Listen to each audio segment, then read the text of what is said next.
Are you an iPad fan? I am. I've got an iPad Pro here, and for those of you that don't want to spend the exorbitant amounts of money that it costs to buy one of these things, then good news, because Apple's finally just announced the new base iPad, and it looks absolutely amazing. It actually pretty much looks like an iPad Pro. It has pencil support, it has a landscape camera, which this thing doesn't have, and it's got a bunch of new colors. Now, let's get into it. I'm excited because I'm actually in the market for potentially buying a new tablet for my kid, so this might be a good option if it's cheap enough. But let's get into it. I'm Blaze2K. If you love tech and gaming, please smash the like button, hit the subscribe, and click the bell icon down below because it really helps me out as a creator. And yeah, enjoy the video. Let's go.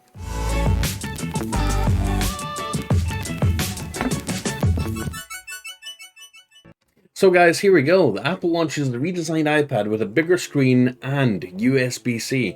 The 10th generation iPad has some upgraded specs and a brand new look. So basically, for the longest time, the base iPad was basically the old iPad with the old chunky bezels and everything like that, and Lightning still. But they finally got around to copying a lot of the favorite features from the iPad Pro, from the iPad Air, over to the base iPad. So if you guys are wanting a cheaper iPad, this is probably your go-to.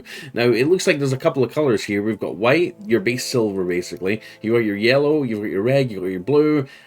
I'm kind of leaning towards the red and the yellow. Some people might say that's pink. I'm not sure. The blue looks kind of nice too, though. The yellow looks, they're all nice. I want them all. Gotta collect them all, right? I know, no, it's not Pokemon. But anyways, it also comes with new accessories. Comes with a kickstand and a new keyboard accessory. But beware, it's not gonna use the same keyboard accessory, I don't believe, as the other higher end iPads. Now, Apple's taken off the wraps of a new iPad, and it comes with some pretty major design changes. The device has a larger 10.9 inch liquid Retina display with flatter edges, giving it a much sleeker look for the first time on an iPad. Moves the webcam to the longer, or for the first time on the iPad, moves the webcam to the longer side of the display. So they're putting it up here now in the middle bit. One of my biggest gripes about my iPad, the iPad Pro, is they put the camera on the skinny side. It's 99.9% of the time when I'm using my iPad, it's always in landscape mode. So when I'm using an app that requires a webcam, I have to tilt my head to the left of it to be in frame for the webcam. But now the new iPad's obviously got the webcam at the top in the center, where it should have been all along, right? Anyways, very cool. So it's got USB-C instead of Lightning port, which is amazing. The company has also ditched a headphone jack on this device. Yeah, another device that's lost a headphone jack. This is really bad for like professional people who love wired headphones and earbuds. I tend to use my earbuds still on occasion with my MacBook Pro. They seem to have kept the headphone jack for MacBook Pros, as they should do, because the more connectivity the better, right, on a professional device. But I'm a little bit bummed they've taken it off the iPad too. Now, they didn't include a headphone jack on my iPad Pro, I don't believe. As you can see here, the only connector you've really got on this is the USB-C port and the magnetic attachment for the Apple Pencil. But that's a little bit of a bummer. They've killed the headphone jack off the cheapest iPad. And if there's anybody that's not going to maybe have Bluetooth headphones, it's going to be people that are buying the cheaper iPad because maybe they don't want to buy Apple AirPods, all right?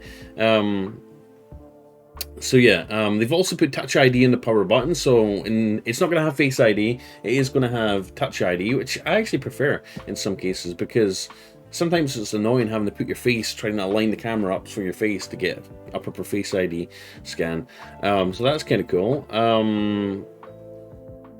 The device supports Wi-Fi 6, and the cellular version now supports 5G, and it's also sadly using the first gen Apple Pencil, which is a bit of a bummer because the Gen 2 Apple Pencil has been out for years now, and the great thing about it is you could snap it onto the magnetic attachment bit on the side of the iPad. So it makes it really convenient for traveling with. So why have they not brought the new second gen Apple Pencil to this one? I don't know. So it comes with the the new iPad doesn't come with the M2 chip, but instead uses the A14 Bionic chip.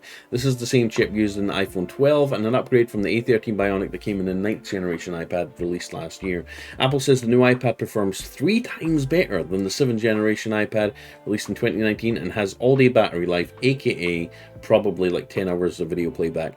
10th gen iPad features 12 megapixel ultra wide camera along with the landscape edge of the iPad, as well as an updated 12 megapixel rear camera with 4K video. That's not bad. Front facing cameras got basically a really wide field of view for the Apple center stage feature, which basically puts you in the focus and allows you to move around the room without having, have the camera follow you, as if you've got your own personal cameraman looking at you as you walk around, which is pretty handy. And they've also got landscape stereo speakers and dual microphones. And they've also, okay, so yeah, it like I said, it's only got support for the first gen Apple Pencil. That's a big con. They've got a new Magic Keyboard Folio, which will sell for $249, almost as much as the damn iPad itself.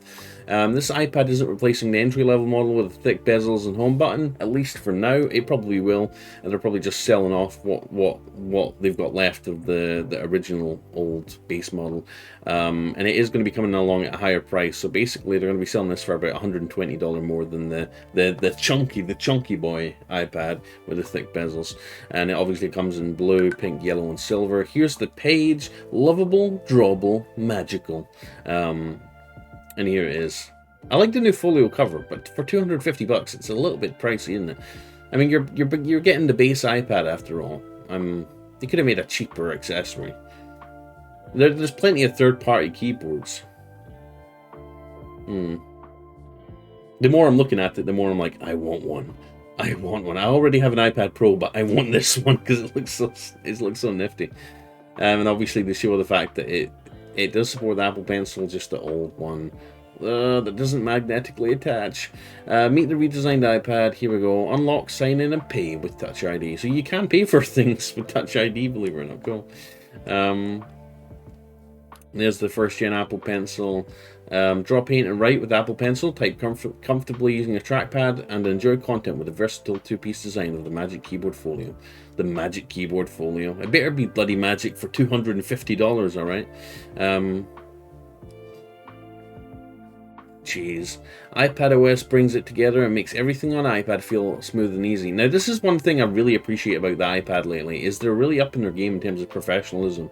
They're bringing a lot of pro apps, and I mean, when I say pro apps, I mean pro apps. I don't mean mobile apps stretched out and call a pro app, like proper pro apps. Now, there was a while, for YouTube at least, I was using my iPad Pro as my primary content device in terms of editing videos, creating thumbnails for YouTube, doing a lot of graphics work for client stuff, and just in general, just using it as my main computer. I know people joke about using the iPad as a main computer, but it's there now. You literally can use it as a main computer. Yes, the file system's a little bit janky at times. Yes, you can't plug in all your peripherals as you would a Windows computer or a MacBook, but it's literally getting there. And the sooner they bring a desktop sort of view to this thing, like I would love if they were able to combine macOS and iPadOS and shove it on the iPad and allow you to switch between the two. Like, let's say we've got the iPad connected up to my keyboard Folio thing here, right, with the trackpad.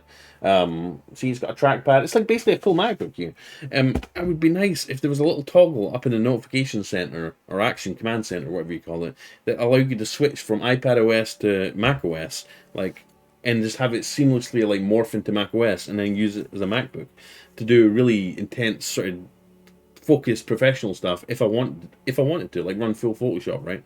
Because this thing does use the same processor as a lot of the MacBooks out on the market right now, including my MacBook Pro.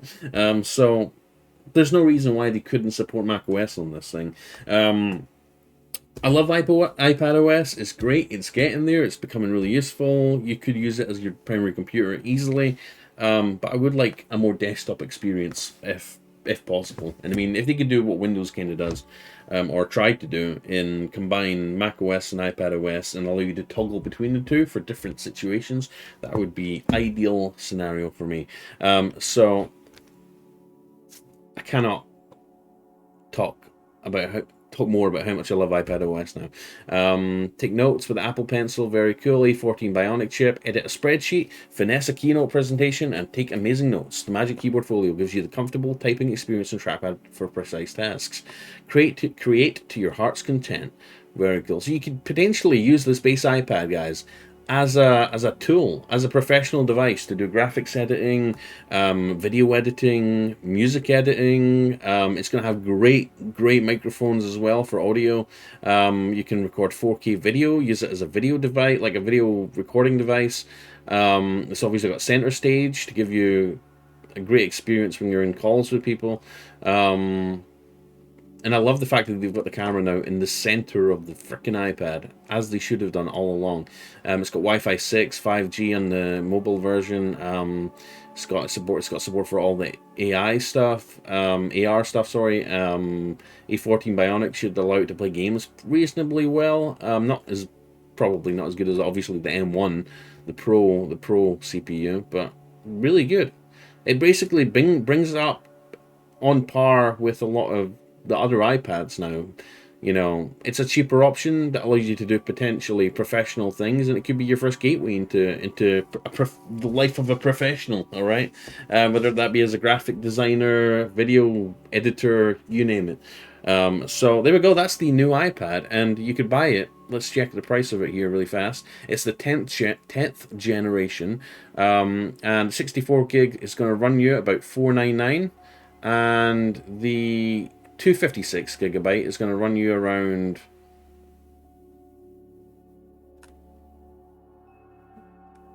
it's not telling me. It's like okay, no, $599.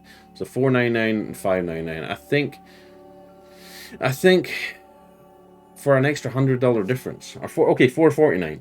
For an extra $150 difference, I would just go for the 256, honestly. I mean, that's a massive jump. 64 gigs going to get really tight, and there's no way to expand the storage on this thing. So yeah, I'm going to go for 256 if I was to get one. Having 5G would sure be nice as well.